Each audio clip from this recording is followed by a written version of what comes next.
भारताचं महाराष्ट्राचं दुर्दैव आहे की 75 वर्षानंतर सुद्धा इथलं राजकारण जात धर्म भाषा प्रांत याच्या आधारे चाललेलं आहे।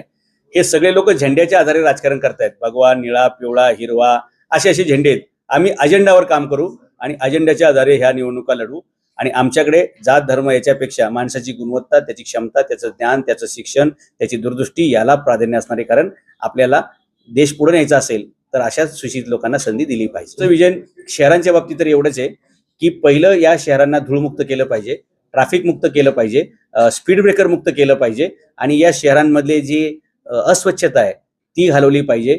गटार प्लास्टिक मुक्त केली पाहिजेत आणि गार्डन सुद्धा प्लास्टिक मुक्त केली पाहिजे। ही यादी शेवटच्या 3 दिवसात आम्ही जाहीर करायला सुरुवात करू, कारण गर्दी खूप आहे आणि आम्हाला खूप चांगले चांगले उमेदवार मिळणार आहेत। त्यामुळे आम्ही फिल्टर करण्यासाठी थांबलेलो आहोत। मुलाखती आम्ही काय 2च मिनिटात घेणार आहोत आणि बाकीचे पक्ष पण फक्त फॉर्मॅलिटीज करत असतात। ते कोणाला द्यायचं ते पहिले ठरलेलं असते। आमचं हे ठरलेलं आहे की 2 दिवस अगोदर सगळं जाहीर करायचं। ती लोकप्रियता त्याचं समाजातलं काम इलेक्टिव्ह मेरिट हेच आहे ना, कारण आतापर्यंत इलेक्टिव्ह मेरिट म्हणजे किती पैसे वाटू शकतो, किती जातीच्या मतं घेऊ शकतो, किती धार्मिक ध्रुवीकरण करू शकतो। आमच्याकडे हा क्रायटेरिया नाहीये। तो माणूस त्या विभागाचं विजन काय देऊ शकतो, दूरदर्शिता काय असेल त्याच्या आधारे आम्ही त्याला तिकीट देणार आहोत। पुणेच नाही सगळ्या की सिंगापूर हा या जगाच्या पाठीला असा देश आहे की जो आपल्या एखाद्या शहरा एवढाच आहे, म्हणजे मुंबई असेल ठाणे असेल पुणे असेल एवढा शहरा एवढा आहे